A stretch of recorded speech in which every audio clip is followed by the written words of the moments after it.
Hello viewers, कैसे हैं आप सब लोग। आशा करती हूँ सब अच्छे ही होंगे। हाँ, पहले वीडियो में हमने यहाँ तक पढ़ा था, ये तत्पश्चात भिक्षाटन के लिए जाएं। अब आगे का ये श्लोक है, इसका अर्थ है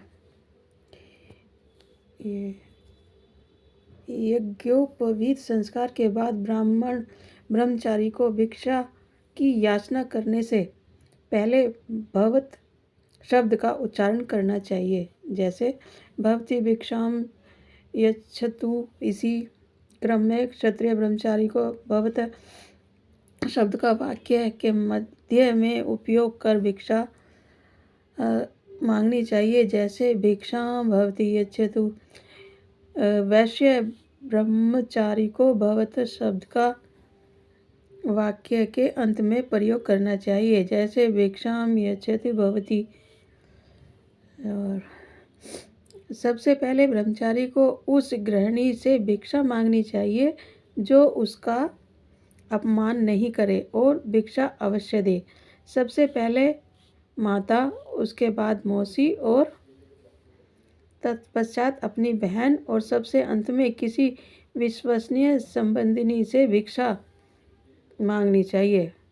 यह विधान इस दृष्टिकोण से रखा गया है जिससे नए बने ब्रह्मचारी का किसी के द्वारा अपमान किए जाने से उसका मन दुखी न हो। दूसरे ब्रह्मचारी को स्वयं तथा उसके परिवार की स्त्रियां यह जान लें कि अब उस पर गुरु का पूरा अधिकार होने वाला है। भिक्षा में प्राप्त अन्न आदि सभी वस्तुओं को बिना किसी दुराव छिपाव के गुरु के सामने रखना ब्रह्मचारी का कर्तव्य है।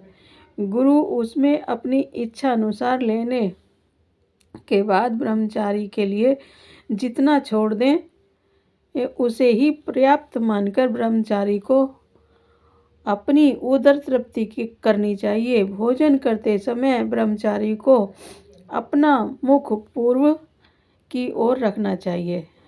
भिक्षा में प्राप्त हुई सामग्री को गुरु को समर्पित करने के बाद बचे हुए भोजन को गुरु का प्रसाद मानकर पूर्व दिशा की ओर मुख करके ग्रहण करने से ब्रह्मचारी की आयु बढ़ती है। इसका कारण यह है कि शरीर का हित करने वाले अन्न को आयु वृद्धि के लिए पूर्व की ओर, यश के लिए दक्षिण की ओर, धन धान्य के लिए पश्चिम की ओर तथा सत्य की अनुभूति के लिए उत्तर की ओर मुख कर ग्रहण करना चाहिए। तो भोजन करने के लिए भी नियम बताए गए हैं।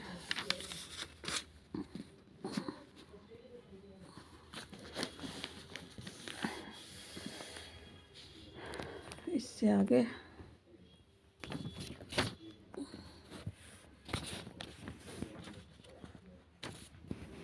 ये मनु जी ने ब्रह्मचारी के लिए आयु वृद्धि को महत्व प्रदान किया। अधिक आयु पाने से व्यक्ति हर प्रकार के सुख वैभव को भोग सकता है। द्विज ब्राह्मण, क्षत्रिय और वैश्य के लिए स्मृतियों में प्रातः और सायं 2 बार भोजन करने का विधान है, अर्थात उनके लिए दिन में 2 बार भोजन निषिद्ध है। यह विधि अग्निहोत्र के समान पुण्यदायिनी है। द्विजाति के लोग ब्रह्मचर्य की अवस्था के उपरांत भी 3 आचमन कर एकाग्रता के साथ भोजन करना शुरू करें और भोजन करने के बाद भी 3 आचमन करें। सभी अंगों, दोनों आँख, दोनों कान आदि का गीले हाथों से स्पर्श करें। भोजन शांतिपूर्वक एवं एकाग्रचित होकर करने तथा आँखों, नाक, कान आदि पर पानी का स्पर्श करने से होने वाले लाभों के बारे में अब विज्ञान भी सहमत हो चुका है। अंगों पर पानी का स्पर्श करने से मन शांत हो जाता है और उसे एकाग्र करने में सरलता होती है। मन शांत होने से भी भोजन भी सरलता से पचता है। ये तो बात तो खैर सही है। और मनुष्य को जैसा भोजन प्राप्त हो उसे देखकर प्रसन्नता अनुभव करनी चाहिए। प्राप्त भोजन में गुण दोष निकाले बिना उसे ईश्वर प्रदत्त प्रसाद समझकर प्रसन्न चित्त होकर ग्रहण करें और झूठ न छोड़ें।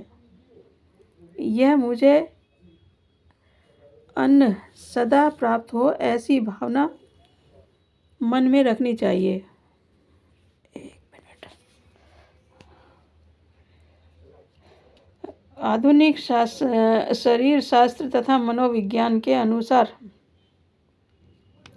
भी भोजन करते समय क्रोध, चिंता, तनाव, भय आदि के विचार विचलित कर रहे हों तो भोजनकर्ता को भोजन अच्छी तरह नहीं पचता, भूख भी कम लगती है। ऊपर के श्लोक में बताई गई विधि के अनुसार किया गया भोजन बल वीर्य की वृद्धि करता है, जबकि निंदा करते हुए किया गया भोजन सामर्थ्य और वीर्य को नष्ट करता है। कि बस आज के लिए इतना ही। आगे का अगली वीडियो में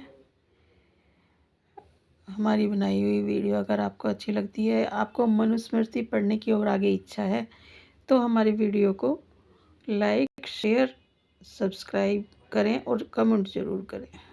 धन्यवाद।